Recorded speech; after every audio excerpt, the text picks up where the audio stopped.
ఇతర పరిశ్రమలలో కూడా ఇట్లాంటి సమస్య రాకుండా ఉండాలంటే మనం ఏం ఇన్స్ట్రక్షన్స్ ఇవ్వాలి, వేటి మీద ఫోకస్ పెట్టాలనేది కూడా మనకు అర్థం కావాలి. దీని నుంచి మీరు నేర్చుకోవాల్సింది, దీని నుంచి చూడాల్సింది రెండు ఉన్నాయి. ఒకటి డీటెయిల్ రిపోర్ట్ కావాలి. నాకు డీటెయిల్ రిపోర్ట్ మీద ఇమ్మీడియట్గా మీరు దీన్ని అడ్రస్ చేయండి. ఈ అంటే ఎక్స్పర్ట్స్ను కాన్స్టిట్యూట్ చేయండి. ఇట్ ఈస్ జనరల్ ఒపీనియన్స్ మీద పోకండి. దీని రిలేట్ ఏముందో ఆల్రెడీ ఇన్స్పెక్షన్ చేసిన వాళ్ళని వేయకండి, బయట నుంచి ఆఫీసర్లను డెప్యూట్ చేయండి. ఆల్రెడీ ఇన్స్పెక్షన్ చేసి ఆల్రెడీ దీని మీద ఉన్న వాళ్ళని మళ్ళీ ఒపీనియన్కి ఇస్తే they don't say anything. So కొత్త వాళ్ళను దీన్ని వేసి దీని మీద టోటల్గా డీటెయిల్ రిపోర్ట్ అనేది దీని మీద ఇమ్మీడియట్గా తీసుకోండి. ఈ రిపోర్ట్స్ బేసిస్ మీద ఈ పాశమైలారంలో ఉన్న ఇండస్ట్రీలో ఇట్లాంటివి ఏమేమి ఉన్నాయి, వేటి మీద ఇంకా ఇట్లాంటి గతంలో ఇట్లాంటి ఏమైనా డిఫిషియన్సీ ఉండి వాళ్ళకి నోటీసులు ఇస్తే వాళ్ళు కంప్లైంట్ చేసిండ్రా లేదా, ఇమ్మీడియట్గా మిగతా వాటిని కూడా అడ్రస్ చేయాలి. మీకు ఇన్సిడెంట్ యాక్సిడెంట్ కానంత వరకు అంతా బాగానే కనిపిస్తుంది. ఒక్కసారి సీరియస్ ఇష్యూ అయితే మళ్ళీ తర్వాత ఇదవుద్ది. దాని తర్వాత మళ్ళీ జరిగిన తర్వాత నువ్వేం చేయడానికి లేదు. కాబట్టి ఇమ్మీడియట్గా మా అధికారులను అందరిని ఇచ్చి నువ్వు పర్సనల్గా సూపర్వైజ్ చేసి దీని మీద రిపోర్ట్స్ అన్నిటిని కూడా మీరు పర్సనల్ కూర్చొని చేయండి. This point number 1. రంగనాథ్, మీరు ఎవరి డిజాస్టర్ మేనేజ్మెంట్ ఎవరు లీడ్ చేస్తున్నారు?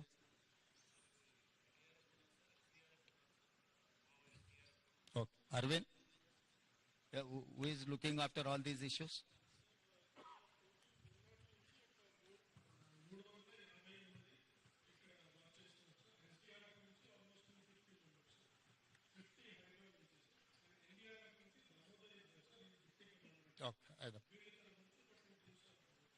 కరెక్ట్. ఈ అన్ని టీంలను ఎవరు coordination? Someone has to coordinate, someone has to give instructions to each individual department కదా.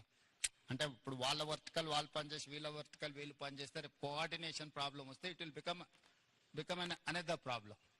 So someone has to coordinate all these departments. ఇప్పుడు ఎందుకంటే ఆడ బిల్డింగ్ ఉంది, అది కొలాప్సబుల్ స్టేజ్లో ఉంది.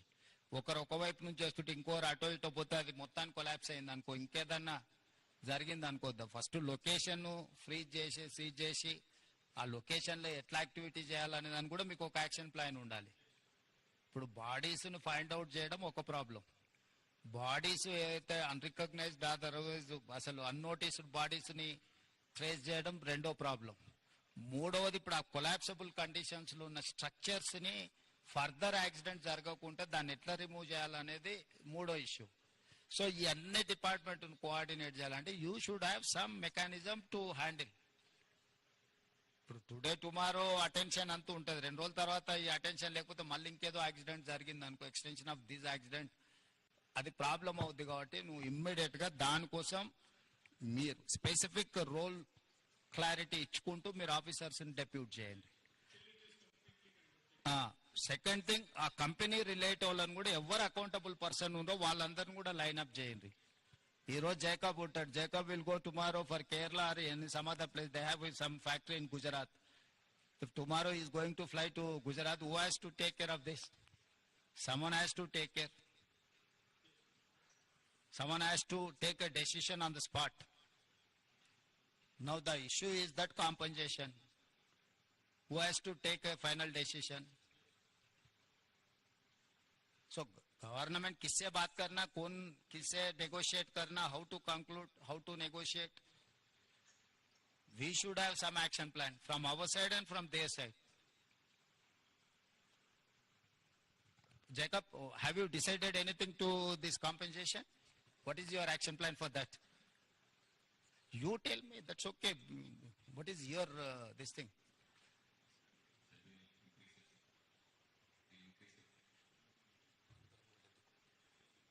So you know some of the accidents in some other places taken place and how much they have given, or there are 3 verticals. One is death, the other one is serious injury persons who are not eligible, who are not capable to do further anything. Third one is limited injuries. These 3 categories are there. You have to decide how much you are going to pay. Any insurance is there?